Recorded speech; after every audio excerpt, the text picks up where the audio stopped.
Hello, and thank you for tuning in to Fed Up, your no BS nutrition podcast. I'm your host, Kayla Marie, certified personal trainer and nutrition specialist, working with clients since 2014. After swimming up diet culture's bullshit stream for so many years, I am fed the absolute up with how miserable it's making people feel when we are supposed to be getting healthier. This podcast is here to help you gain your sanity back so you can stop yo-yoing once and for all and finally learn how to trust yourself so you can enjoy food again without fear or shame while still getting to your health goals. My aim is to teach you how to detect the BS in not just the food and diet industries, but in all realms of life, because I know that, like me, we are all just a little fed up. So without further ado, let's dive into today's episode.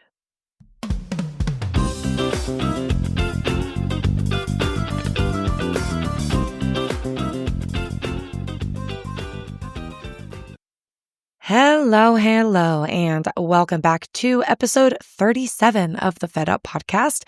Thank you so much for being here. I am excited to talk about this topic today because I think it is incredibly prevalent in a lot of our lives. And whether or not you've been diagnosed with neurodivergence or ADHD, I think a lot of us can still relate to some of the problems that ADHD folk may have, even at a more mild scale, because of the environment we are living, especially in America or in the West, where we are bombarded with very, very convenient, highly palatable, and high-calorie foods. So something that happens with ADHD or neurodivergence is the deficit in ADHD is the deficit of dopamine. So food, especially very tasty food, high sugar, high fat, high calorie, can be incredibly palatable, meaning it tastes good, to neurodivergent folks, even more so than someone who's neurotypical. So one thing I want to mention is if you do have ADHD is, again, your propensity for going to these foods that are maybe a little bit less nutritious is your brain seeking out the reward that you get from food. That being said, if you combine that with the executive dysfunction, meaning your brain has a harder time to initiate tasks, to plan, to shop, to multitask, to actually prepare the foods, and also remembering to eat. Or remembering to eat your leftovers, or knowing what you even have in your kitchen. It's kind of one of those like out of sight, out of mind type of situations. So on top of all those things, people with neurodivergence might also suffer from decision fatigue, from time blindness, and from less interoception, meaning you don't really get signals from your body or you're not able to really listen to them as effectively as someone who's neurotypical. So when we talk about listen to your hunger and fullness cues, that is incredibly more difficult for somebody who, one, has a history of dieting, and two, has maybe some neurodivergence that makes it harder for your brain to actually receive those signals or your executive function to respond to those signals. It's not just me, but have you ever just focused in on a task or you get really distracted and you're really into something and then you forget to eat, right? And I love when people are like, I don't get how people forget to eat. It's like, well, welcome to ADHD, where you are focused on everything else but. And if you add in any type of ARFID, which is avoidant restrictive food intake disorder, it is basically a lack of interest in food or a fear of food or a dislike and an extreme sensitivity to textures, to changes in brands. You want the comfort of the foods that you know. And this is typically going to be the quote unquote toddler food or the bland food or the highly processed food because it's predictable. Chicken nuggets always taste the same versus when you cook chicken, sometimes it doesn't taste the same, right? Or the texture gets a little weird, or, your leftover chicken tastes a little funky. Making mac and cheese is always consistent, right? Ritz crackers, always consistent versus fruit or vegetables that very much depend on the season, depend on, how ripe they are or how wilted they are. So if you add in people who are also struggling with the actual textures of food, plus the decision fatigue, the I don't even know when I'm hungry or full, the I have to actually plan and go grocery shopping and then come home and cook food, and then I have to clean up the kitchen after that. You add in time blindness, where you might not even remember the last time you ate. You don't know how long it's been since you last ate. You don't know really how long it's going to take to cook, or maybe you overestimate the time it's going to take to prepare food, so you just don't. Or you grab the highly convenient foods that are really easy, right? I have a tendency to, I could just make mac and cheese. And the thing with ARFID is sometimes you get sick of your own safe foods. Sometimes I'm like, I'm making mac and cheese again, and I don't even want to eat it, but like it's the only thing that really sounds good to eat. Or like, again, the decision fatigue or that executive function process is really exhaustive for a lot of people. So they just resort back to what they've always known, which for me, growing up in a very, okay, make a box of mac and cheese after school, that is my comfort food. Or ordering pizza or going through the McDonald's drive-thru. Like it's always these convenient foods, these highly palatable foods, because also if you're neurodivergent, you're going to be gravitating towards those very tasty foods, the ones with high fat, high sugar, high calorie. So all of those things combined, you could see how having ADHD or any type of neurodivergence would make it really difficult to feed yourself and feed yourself well. So, that being said, take a little step back, zoom out, whether you yourself are struggling with this or whether you know somebody who has these kind of propensities, and you have a food environment that encourages these types of behaviors that make it even harder for us to be like, well, I've got to get fruits and vegetables in. But it's so much easier to just order takeout or to eat the mac and cheese or whatever it may be, or just not eat at all. And it takes a lot of intention and a lot of, let me say, improvisation, and also understanding that you don't have to eat like a bodybuilder. I also never understood, like, I cannot just eat like chicken and rice and green beans for 4 days in a row. Like, I'm not doing it. And other people with neurodivergence might be okay eating the exact same thing every single day and they never get bored. There's two routes that you can take here, right? You either need like that novelty and that excitement of like really tasty food or new food, or like you're a foodie, right? Like you've got to go out, eat all the food. Or you like only eat the same things all the time, which can also be an issue if you're not getting a good diversity of food, because if you're not eating foods with vitamin A or with calcium or with a nutrient that you need, that's why a diverse diet is considered one of the healthiest. So diets low in saturated fat, high in fiber, which means high in plants, low in red meat or animal products, because that is, again, high in saturated fats, and low in added sugar, those types of things. But that makes it really challenging if you are used to comfort food, used to safe food, or again, you're struggling with that decision fatigue. I don't want to make something new every time, which you don't have to, by the way. You don't have to eat something new every day. But like varying your vegetables, varying your grains, varying your meats, including lots of fish. But if you are someone who struggles with eating fish or eating, a certain food group, this can be incredibly challenging. And then you add on diet culture. So again, if you have neurodivergence, I have OCD tendencies as well. So when you get a little OCD, or when you are prone to depression, anxiety, shame, you are also bombarded with like all the foods that you eat or that you like to eat are bad for you and they're so toxic and you shouldn't have them. But like, what else are you going to eat? And I know people who, again, have ARFID, they have very low variety of food. They have, 10, 20, 30 like safe foods, and that's about it. They don't want to try any new food.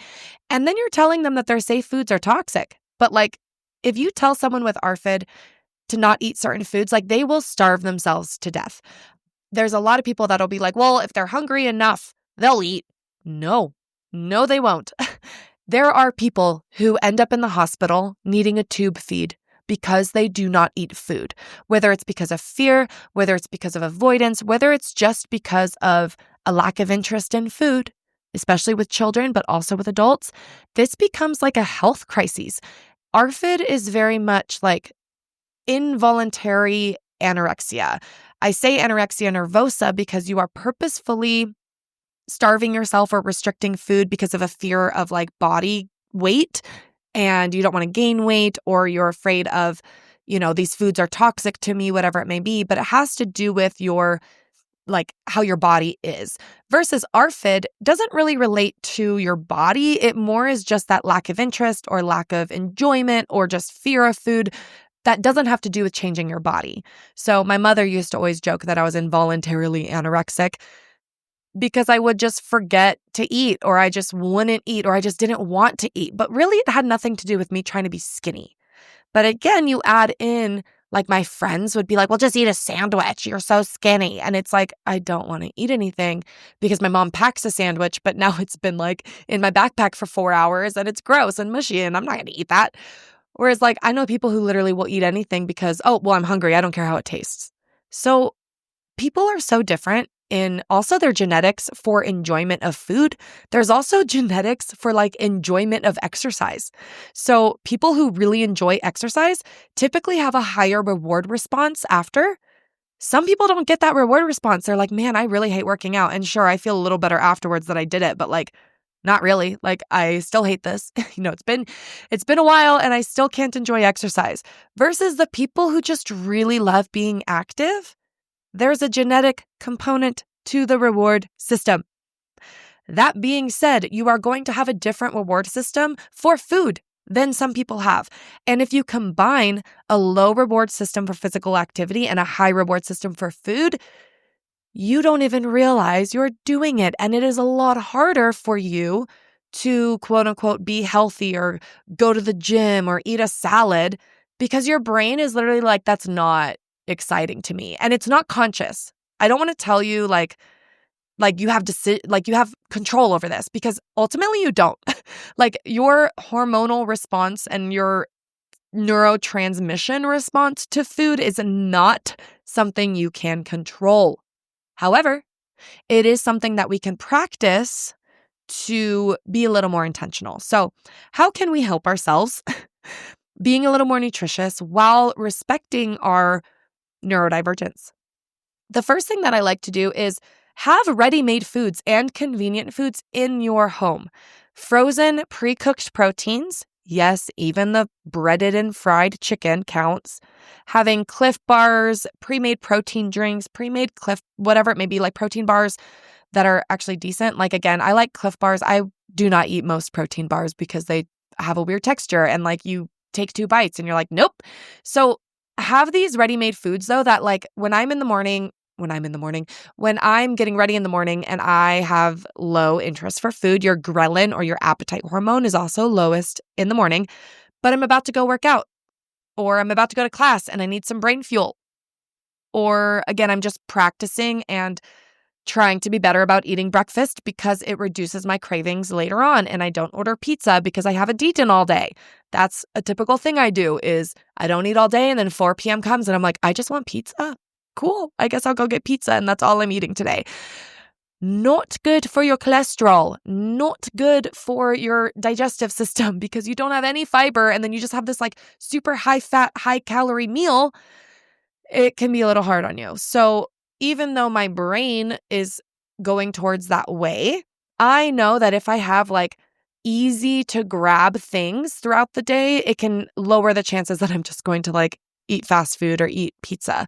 So having a banana and a Cliff bar, or having the Fairlife protein drinks that are like 30 grams or whatever, or having, honestly, like once in a while, I do just have like frozen foods that are like corn dogs or sausages or whatever it is, just so that I can not eat out. So you're allowed to buy pre-made things. And I'm still going to say like probably a frozen pizza is probably a little bit healthier in terms of like a little bit lower saturated fat, a little bit lower sodium than a pizza from Papa John's. It is. I'm assuming. I don't know. But typically, if you can add in some easy things in your house that you do not have to think about, that can be really helpful. For me, in my mac and cheese obsession, I also try not to have it like in my house all the time so that I'm not having mac and cheese every single night, but I always have a box or two. And I call them my emergency meals or my emergency dinners, or I have like powdered mashed potatoes. Don't listen to anybody who tells you like, oh, they're fake. No, they're just dehydrated potatoes. That's why all you do is add water and there's your mashed potatoes. Those are so nice because I don't want to peel, chop, boil potatoes and then like make mashed potatoes that way. Sometimes I do. Sometimes I have the energy, I have the wherewithal to do that. But having those like quote unquote emergency mashed potatoes is really helpful. Canned fruit. I'm sorry, you might feel like you're shopping at the food bank. Don't hate. That's how I grew up. But having like canned peaches, canned pears, that can be really helpful for getting fruit in that is, again, like consistent texture and it doesn't go bad. How often do you like buy produce and you're like, shit, now I'm throwing away my lettuce, I'm throwing away my plums because I didn't eat them. So having canned fruit is really helpful, even if it has a tiny bit of added sugars. Okay, I'd rather you eat the fruit and get your freaking potassium and get your fiber in. And canned vegetables typically, or canned fruit and vegetables, typically do maybe have some added sugar, added sodium, and maybe a little bit less fiber because they're peeled. That can actually be helpful for some people too that have GI distress, and maybe high fiber meals really upset you if you have gastroparesis or if you have like Crohn's disease, something like that.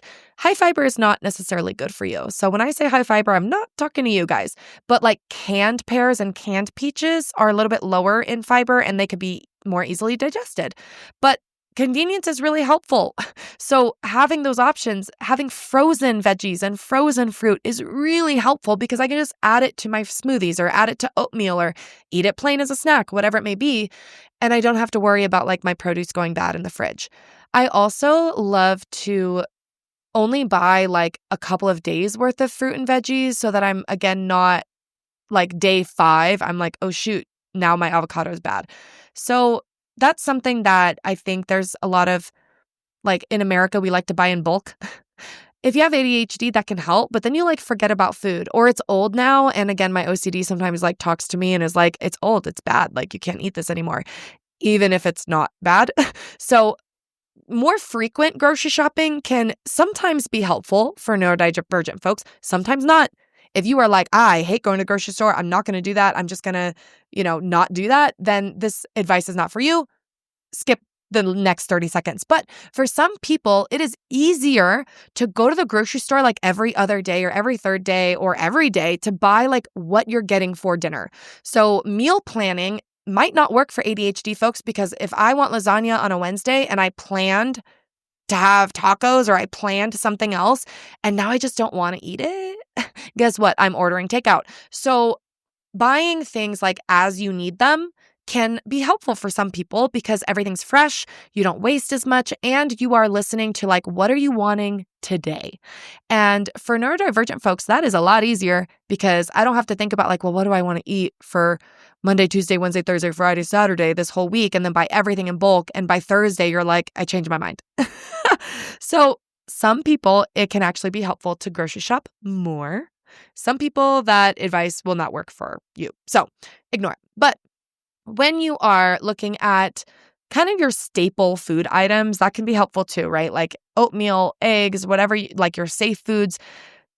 Try to slowly add in some new staple foods that are really nutrient dense. So if you're used to having a bowl of cereal in the morning, maybe add in a banana or maybe add in, like you can kind of think about, what can I add to this?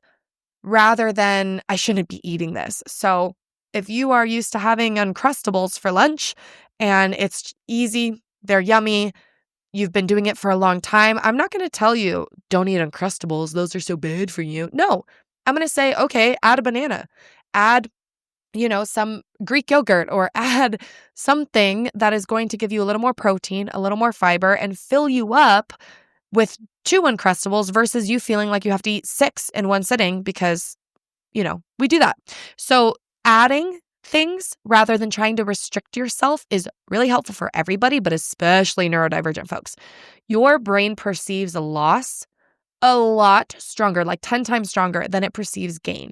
So you will also always remember things that you didn't do or didn't accomplish or you failed at way more than you'll remember what you did do or what you did accomplish. So this is why gratitude and like celebrating your wins, no matter how small, is really powerful, but also changing the mind state of I've got to cut out my food or these certain foods I shouldn't be eating, you are going to struggle with that a lot more than if you were to think about, okay, well, what can I add to this meal? Or what can I add to my day that will give me more protein, give me more fiber, give me more fullness, give me more satisfaction so that I don't just like binge takeaway without any intention. Now, granted, I'm not saying you can't have pizza, you can't have mac and cheese, you can't have a takeaway order, right? But just being more intentional throughout your day and with the foods that you are eating the majority of the time, you are going to better your health outcomes, lower your risk of heart disease, lower your risk or lower your cholesterol, lower your risk of diabetes or manage type 2 diabetes a lot better than avoiding or restricting or trying to like 180 your diet and then failing at day 4 or week 4. So add to your meals, add to your day. There are some people who say not to ever eat distracted. So like don't watch TV, don't scroll on your phone while you're eating. That way you could be a little more intentional. Some neurodivergent folks, this is really bad advice because you could become really obsessive or you could be really like focused on what you're eating and it can ruin the experience for some people. Again, maybe you have ARFID or maybe you undereat and distracting yourself while you're eating is actually a way to get the food in. So if you undereat, I would say maybe distract yourself sometimes. Sometimes this might work for you. Other people need to eat distraction free so that you can listen to your body, listen to when you're full, really enjoy the sensation of chewing and swallowing and being intentional with what you're eating and how you're eating.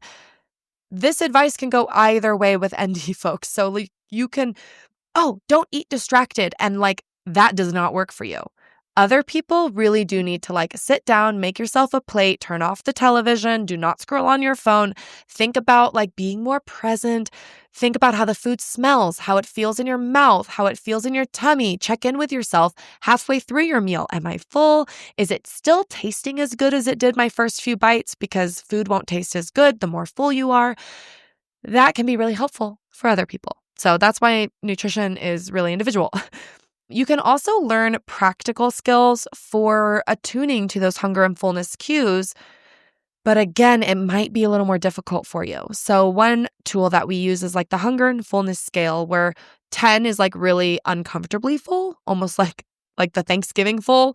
Whereas number 1 is like, I'm so hungry, I feel sick, I feel dizzy, I'm about to pass out, but like I almost don't feel hungry anymore. And a 5 is what we considered neutral. You probably just ate, but you're neither hungry nor full. You're very comfortably a little bit full, right? You're not thinking about food. Maybe you just ate like a little bit ago. Then you start to get hungry at like a 4, at like a 3. A 3 is when you're like growling happens and when you start a 4 is when you start thinking about food. But you might think about food and then like just move on with your life, right? And then a 3, you might feel the hunger pang or feel the growling, but you can ignore it. And then a couple hours later, all of a sudden you're at a 1 or a 2 and you feel like shit. So learning how to, I'm thinking about food. That's probably a level 4. Oh, my tummy just made their first little hunger growls. I'm at a level 3. I need to go eat, right? Learning how to tune into that is practice and takes a lot of intention and skill. And again, some people are never really good at this.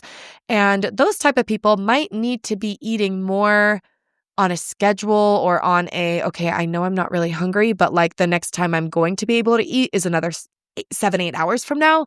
So I do need to eat something even though I'm not quite hungry yet.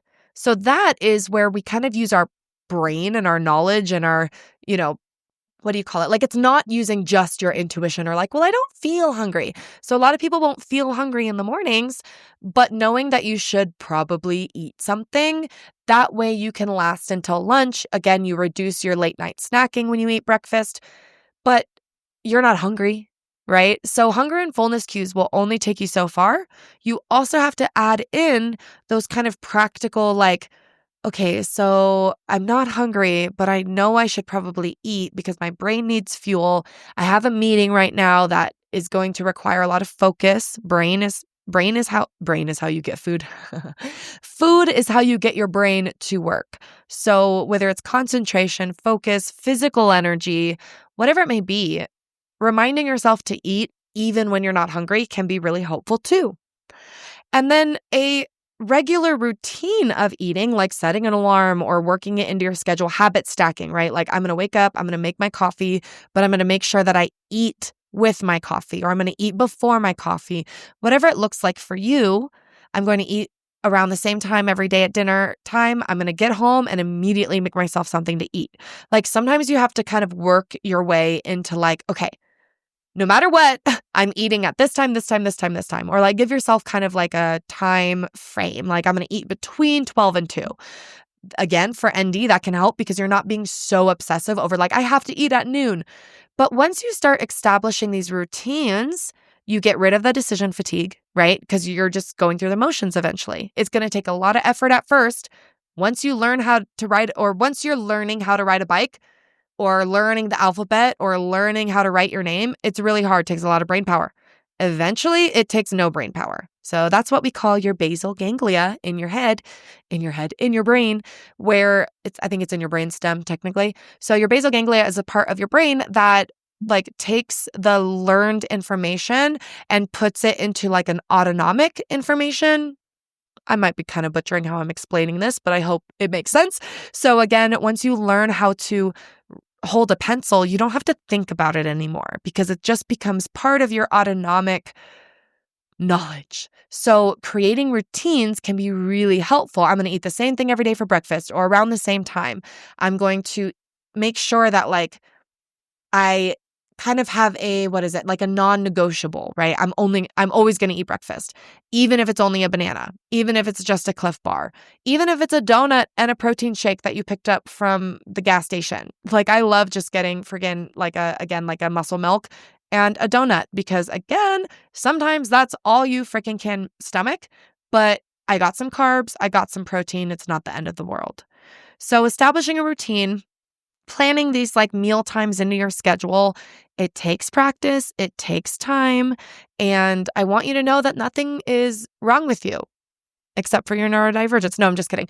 But like nothing is really wrong with you. You just have to respect it. You just have to learn to work with it and learn to ignore all the noise that is telling you, that you have to eat a certain way or you have to cut out certain things because diet culture is really challenging for people with ADHD or neurodivergence because it doesn't apply to us. So I hope this advice gave you a little perspective on how you can take a little control of your nutrition, respect your brain, and be able to, work with yourself to improve some of these habits. So I hope this helps. I would love to see you leave a review for me and screenshot, post it on your story on Instagram, tag me at Kayla Marie _fit that you are listening and send it to a friend who may benefit from this. So thanks for listening. I will chat at y'all next week. Bye. Thanks so much for being here, friends. If you enjoyed this episode, please screenshot and tag me over on Instagram or leave a 5-star review wherever you are listening from. Your support means the world to me and only helps me get the No BS news out to more people.